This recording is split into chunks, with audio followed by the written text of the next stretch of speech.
नमस्कार।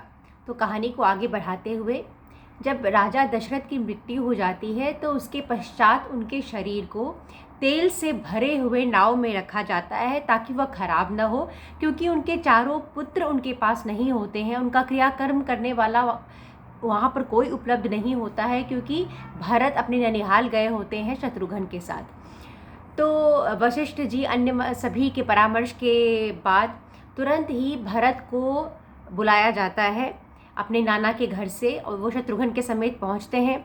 और भरत को कुछ पता नहीं होता है, कि ज्ञात नहीं होता है कि इतनी आनन फानन में उनको क्यों बुलाया जा रहा है। उनको थोड़ा सा आभास तो होता है, क्योंकि उन्होंने एक दुःस्वप्न भी देखा होता है कि उनके साथ कुछ गलत हुआ है, तो उनके परिवार में कुछ गलत हुआ, तो उनके मन में एक पूर्वाग्रह है कि शायद कुछ गलत हो सकता है अयोध्या में। ऊपर से ये दूत आते हैं और बहुत ही जल्दी इन्हें चाहिए भरत जी को ले जाने के लिए। और जब वह अयोध्या वापस पहुंचते हैं भरत जी, तो अयोध्या की श्रीहीनता को देखकर, अर्थात अयोध्या की सुंदरता वो ऐसे नहीं पाते हैं। जो जो शोभा अयोध्या का होता है वो बिल्कुल ही विलीन होता है।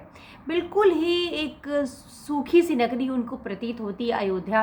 और तब उन्हें कहीं ना कहीं मन में ये शंका हो जाता है कि कहीं कोई गलत समाचार तो उन्हें सुनने को नहीं मिलेगा।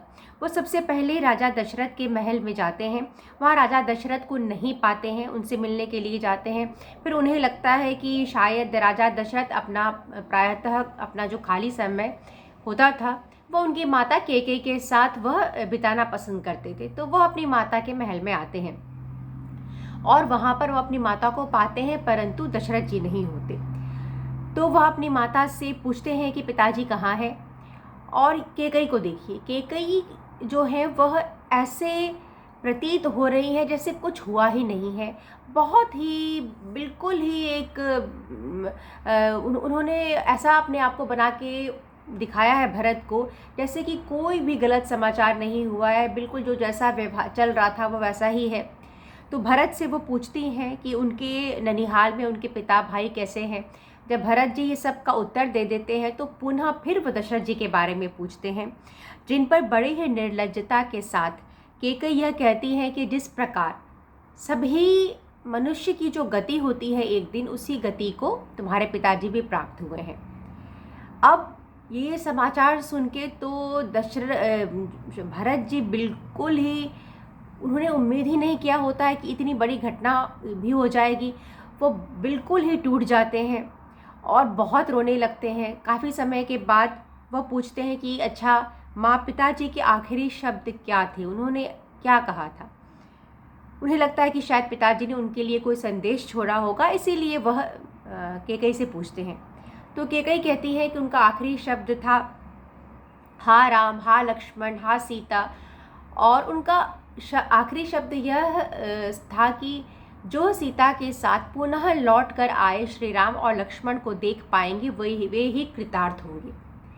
अब भरत बड़े अचंभित होते हैं कि जो पुनः लौट के आके देखेंगे, अर्थात राम लक्ष्मण सीता गए कहाँ हैं। इतनी बड़ी बात हो गई है और इस वक्त ऐसा क्या हो गया कि वह यहाँ पर नहीं है।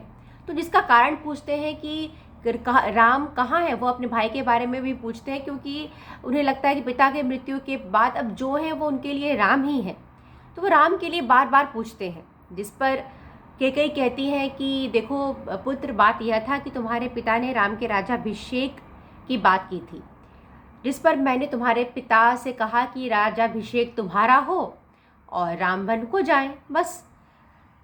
तो ये सुन के तो भरत को विश्वास ही नहीं होता कि ऐसा भी हो सकता है कि उनकी माता केकई ने बिना उनसे कुछ भी परामर्श किए, बिना उनके मन को समझे इतनी बड़ी बात कह दी कि राजा से उनके लिए राज्य मांगा, और उससे भी निम्नतम बात की, जिस राम को वो पूजते थे अपने बड़े भाई को, उनके लिए वनवास। अब यह सुनकर तो मानो भरत जी का माथा ही फट जाता है। वो बहुत अधिक दुखी होते हैं, शोक में होते हैं, क्रोधित होते हैं। अनेक भावनाएं उनके मन में विचरने लगती हैं और वह इतना ही मात्र कह पाते हैं तब केकई से कि हाय, तूने मुझे मार डाला। अब इस कहानी का भाव यह है कि जब व्यक्ति आत्म अवलोकन, अपने मन को नहीं समझता है, आत्म अवलोकन नहीं करता है, आत्म मनन, आत्मचिंतन नहीं करता है कि उसके भीतर क्या चल रहा है। जैसे केकई ने मंथरा के भड़काए जाने पर यह कृत्य तो कर दिया, परंतु वह पहले तो वो भी प्रसन्न थी कि राम का राज्याभिषेक हो, फिर मंथरा ने कुछ कह दिया और वो बिल्कुल ही उनका मन बदल गया। तो उन्होंने कभी इस बीच में यह जानने का प्रयत्न ही नहीं किया कि मेरे मन का जो सोच है, मेरे अंदर की जो भावनाएं हैं, वो इतनी अधिक क्यों बदल गई।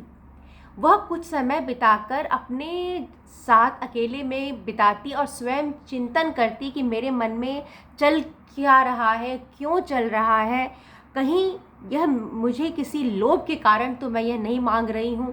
तो उन्होंने कभी आत्म मनन, आत्मचिंतन किया ही नहीं।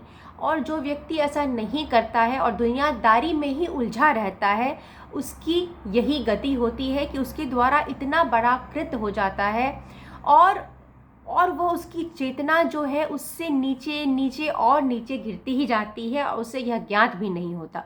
जैसे केकई ने किया यह लोभवश, परंतु अब वो लोभ से उनका मन की जो चेतना है, मन का जो सोच है, वो इतना नीचे ही गिरता जा रहा है कि वह बिल्कुल निर्लज्जता पर उतर आई हैं। जिस दशरथ ने उन पर उनके चरणों में एक तरह से अपने प्राण ही रख दिए थे, इतना अधिक प्रेम किया था अपनी पत्नी से, उस दशरथ जी के मृत शरीर को देखकर भी उन्होंने कभी आत्मचिंतन, आत्ममंथन नहीं किया कि मैंने किस तरह से ये परिस्थिति ला दी कि आज मेरे पति की यह दशा हो गई और इस उनको इतना तड़प के उनकी मृत्यु उन्हें मिला।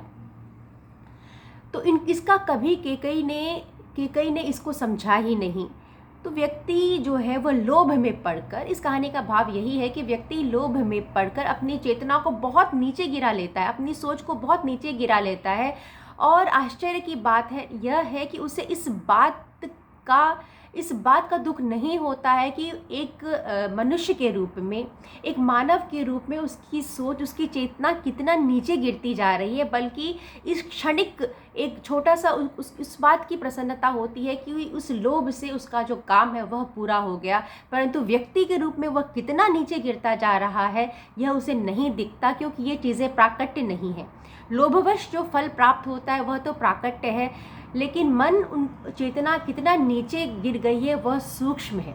और वह जो व्यक्ति आत्मचिंतन, आत्ममंथन नहीं करता, वह यह देख नहीं पाता और उसकी एक कृत्य की वजह से कितने लोगों को कितनी अधिक पीड़ा होती है। यही इस कहानी का भाव है कि व्यक्ति का जो अपना वृत्तियां हैं वह व्यक्ति पर कैसे हावी हो सकती हैं यदि वह आत्मचिंतन, आत्ममनन, स्वयं के मन में चल रही गतिविधियों को, स्वयं को समझने का प्रयत्न ना करें। इसके आगे क्या होता है मैं आपको अपने अगले वीडियो में मैं सुनाऊंगी। मुझे सुनने के लिए बहुत बहुत धन्यवाद।